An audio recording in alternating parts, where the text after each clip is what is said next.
ভাই কত পাতলা ফোন জীবনে আপনারা চোখে দেখছেন, মানে সবচাইতে কত পাতলা ফোন আপনার চোখে দেখা একটু কমেন্টে জানান তো ভাই। আমি নিজে একটা ফোন ব্যবহার করতাম, চেনা চেনা লাগে, স্যামসাংয়ের A8 2014 সালে ভাই এই ফোন আমি ইউজ করছি। হ্যাঁ ভাই চিন্তা করে দেখেন 2014 সালে 5.9 মিলিমিটারের একটা ফোন, তাও আবার মেটাল বডি, মানে এইটা হাতে নিলে ভিড় জমে যেত। সেই সময় এই ফোনের যে ভাব ছিল ভাই রে ভাই, এটা হাতে নিলে মানে মানুষজন তাকায় থাকতো যে মেটাল বডি ভাই, এটা কি ফোন না অন্য কিছু, মানে এই সেই লেভেলের একটা ফ্লেক্স নেওয়া যেত। যাই হোক, একটা খুবই ইন্টারেস্টিং জিনিস আজকে শেয়ার করব।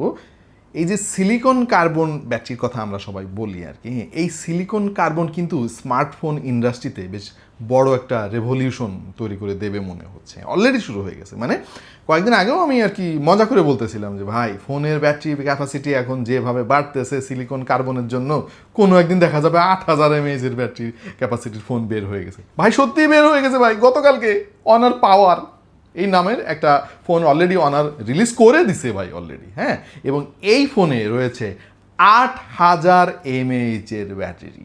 2025-এর শুরুর দিকে এসে আমরা দেখতে পেলাম 8000 mAh-এর ব্যাটারি। আমার মনে হয় আজকেও ভাই মজা করেই বলি, কোনো একদিন শুনবো এবং এরকম একটা রিল বানাবো এবং সেদিন বলবো যে 10,000 12,000 mAh-এর ব্যাটারির ফোন বের হয়ে গেছে। মানে কী দিন শুরু হলো ভাই, এটা আমাদের জন্য অবশ্য ভালো। মানে চিন্তা করেন 8000 mAh-এর ব্যাটারি যদি থাকে তাহলে ভাই আপনার মানে 2-3 দিন ইজিলি, মানে নর্মাল ইউজার হলে 2-3 দিন তো ইজিলি যাওয়ার কথা আর কি। আর যদি 10-12 হাজার হয়ে যায় তখন কি একটা অবস্থা হবে। এবং চার্জিং স্পিডও কিন্তু এই ফোনের সেই ভাই 66 ওয়াটের চার্জিং স্পিড আছে। এবং যতদূর জানা যাচ্ছে যে এই ফোনে স্ন্যাপড্রাগনের 7 Gen 3 নামক একটা প্রসেসর ব্যবহার করা হবে, যেটা 4 ন্যানোমিটার আর্কিটেকচারের।